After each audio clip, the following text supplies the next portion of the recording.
So I'd like to talk a little bit today about two concepts. And with food, it is one of the most common things that we hear about and that is beat into us incessantly, and that is the concept of moderation. And I know this is a salacious thing to say, but sometimes I believe that moderation is dumb. And so why do I feel that moderation is dumb? Well, it is a concept that has been taken completely out of context for highly processed, refined foods that definitely aren't good for us, and to say, if we can just cut back and control our portions and to moderate these foods, then this is the strategy to not have problems with weight. And the most simple example that I can give in all of the animal kingdom to say what other animal on the planet moderates their food consumption. Typically what they will do is they will eat, they will go basically from feasting to fasting. Feast, fast. And if we applied most nutritional advice to this concept, we would say that's terrible. They stuff themselves like a lion, for example. What do? They go out, kill an antelope, hunt it down, eat until they basically can barely even move. Then they sleep, they pass out for a while. And then they wait a very long amount of time until the next time. Why? Because maybe evolutionarily, we don't know when we might get a next meal. So before I go off on a tangent, it's so important to understand that we have been told over and over and over that moderation is the way to maintain weight. And for the most part, I would agree. However, this primarily applies to people that I would call a normal eater.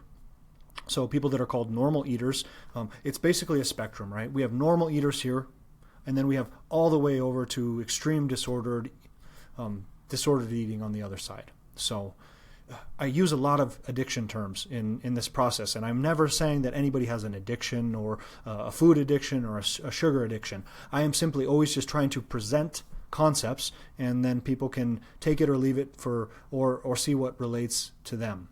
So this is why I tend to pick on Weight Watchers a lot as well. And the most simple example that I can give as to why moderation is such a terrible concept when we are talking about weight management or dieting, because every time when somebody goes to Weight Watchers, they have this points system, and this is all based on moderation, right? And let's say somebody loves chocolate cake to the point of they really almost have a problem with chocolate cake. And just like with alcohol, if somebody has an addiction or a problem with vodka, does it make any sense at all that we can say, you can have 10 points of vodka a week? How is that person going to expect that they are going to stop drinking? And I would say that it is almost impossible and highly, highly unlikely that they will never stop drinking if they say that they are going to moderate, because that person has already proven that they don't have an ability to moderate, so why should we continue to try? But in food, it's one of the most insidious challenges that people face, because they say, well, everything is okay in moderation, a little bit every once in a while. However, what does that mean, a little bit every once in a while?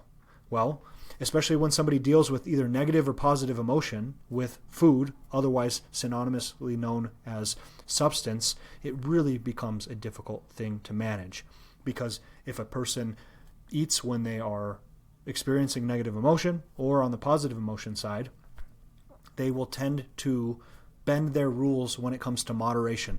The more stressed, the higher the stakes are in life, then the more moderation tends to go out the window. So now, what is my point? In summary, I'm not saying that everyone should pick a path of abstinence, but there are 3 things that we can learn to give up if we know that we struggle with them. That is sugar, flour, starchy carbs.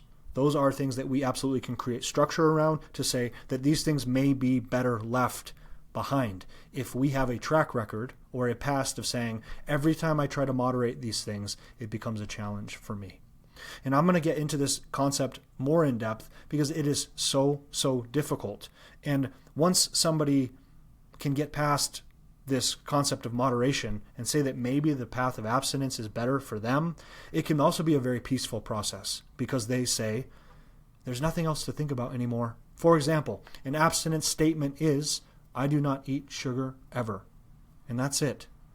Yes, hard. Some people can have this visceral reaction to say, that sounds insane. I can't give up ice cream forever. And I'm not saying you should. I'm just saying it is something to consider. But moderation is messy, and it becomes very, very complicated. So I hope that's helpful.